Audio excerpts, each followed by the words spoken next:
Let's get straight to the part your wallet actually cares about. Simon the Sorcerer Origins is either the funniest $25 you'll spend this fall, or the fastest way to relearn why your younger self kept a puzzle magazine and a tall glass of stubborn next to the family PC. It's a true prequel to the '93 classic, built like a time capsule with modern paint, and it absolutely refuses to apologize for single solution logic. If that sentence makes you grin, you're the target. If it makes your eye twitch, hold that thought, context first. Developed by Smalting Studios and published by Einin Games, Origins launched October 28, 2025 on Switch, PlayStation, Xbox, and PC. It's a proper point and click in the old mold. Inventory combining environmental tinkering, snappy jokes, and a hero who makes sarcasm a primary weapon. The hook is origin story stuff. Simon drops into a fantasy world, fumbles toward magical destiny, and crosses paths with future nemesis Sordid. The vibe lands somewhere between LucasArts chaos and mischievous British sitcom energy. The bold take?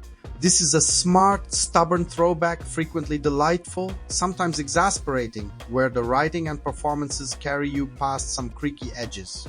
Multiple reviews line up around a good but not essential verdict, and the pattern is consistent. Everyone loves the humor, the voice acting, and the hand-drawn look. Everyone also trips on the same design hills: obtuse puzzle gates, no hint system, and the kind of not now later object logic that made 90s kids weirdly patient adults. Let's start with the praise because it's deserved. The script is genuinely funny, and not in the tired remember this reference way.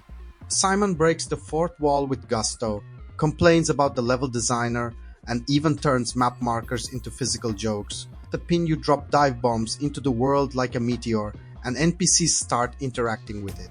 Chris Barry returns to voice Simon, and you can hear the seasoned timing in every eye roll. Across platforms, the cast hits above their weight. And yes, there's a nostalgic musical wink during the opener that'll make certain millennials smirk before the first puzzle even lands. Visually, Smalting goes for stylized, hand-drawn cartooning with a touch of European storybook. In motion, the framing sells mood and character, and some faces are wonderfully elastic. Zoom in too far and you'll catch stiffness and texture noise. That's the trade-off. Docked on a big screen, busy scenes can show seams. Handheld and PC monitors are kinder. The art direction itself is cohesive though, and the new character Mundus, a puppet merchant controlled by a tiny creature on his shoulder, is the kind of charmingly creepy detail that gives this world teeth. Mechanically, this is where the line in the sand gets drawn. Controls are smart on Switch. Shoulder buttons can cycle interactable hotspots so you aren't pixel hunting. Touchscreen works undocked. And there's an alternate cursor-style scheme for purists. Quality of life exists, but it's selective. You get fast travel to key locations and a basic journal that notes your broad objective. You do not get hints. You do get flavor text objects, lots of them, that read exactly like puzzle critical props until you realize they're just there to crack a joke and burn 2 minutes of your life. And you will encounter doors you can't open yet, interactions that magically become possible later, and puzzle chains that sprawl across multiple screens, with no in-game breadcrumbing beyond Simon muttering a sardonic aside. The magic system adds a twist. As you learn elemental spells, you earn magical hats that can change how inventory items behave. A gloomy potion can flip cheerful with a different hat, and that recontextualizes otherwise dead-end items. It's clever, it's thematic, and it's also where the design's the screws, because now each stuck moment has an extra axis of "did you try the right hat?" on top of the usual. Did you use the right item on the right thing logic? When you're in the groove, it feels like classic alchemy. When you're tired, it feels like the game is winking while it hides your car keys. Here's where opinions split and why. Reviewers who grew up on Monkey Island and Sierra lean positive on the puzzle philosophy. Single solution answers are the point.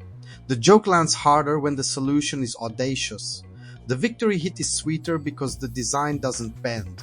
Modern-leaning players used to immersive sim problem-solving or Zelda-style systems that honor 3 or 4 clever routes feel boxed in. They bump into interactions that only work after a flag flips and call it contrived. Both takes are fair. This game chooses an era and sticks the landing for that audience. Let's talk friction. Animation can feel stiff, especially in close-ups, and the camera doesn't always flatter the artwork at high zoom. The lack of a hint system will lose some folks by hour 3. And the interaction language isn't clear enough about flavor items versus puzzle items, which invites wasteful wandering.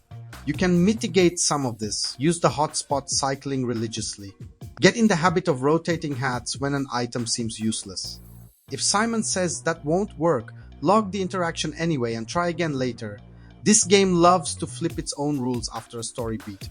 When backtracking, fast travel key hubs and sweep screens left to right once, deliberately instead of ping-ponging. Old school advice, yes, but it cuts the pain. Quick spoiler in 3, 2, 1. As a prequel, this does pay off the sordid setup and folds Simon's bratty confidence into something closer to a coping mechanism than pure attitude. Don't expect a subversive twist, but the way the world keeps acknowledging game logic, characters reacting to map pins or lampshading puzzle density keeps the tone fresh. Spoilers over, back to safe territory. Runtime depends on your brain greasing the right gears.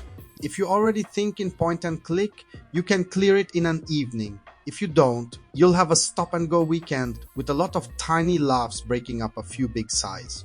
There's a sprinkling of macabre humor about consequences, the kind of "did that guard actually not come back?" line that nods at cartoon violence without going grim. It's E10 plus energy with a wink. Veteran games take. This is a recommend with asterisks for classic adventure fans and a cautious maybe for newcomers. The writing is strong, the performances are better, and the art direction sells a cozy, slightly unhinged fairy tale.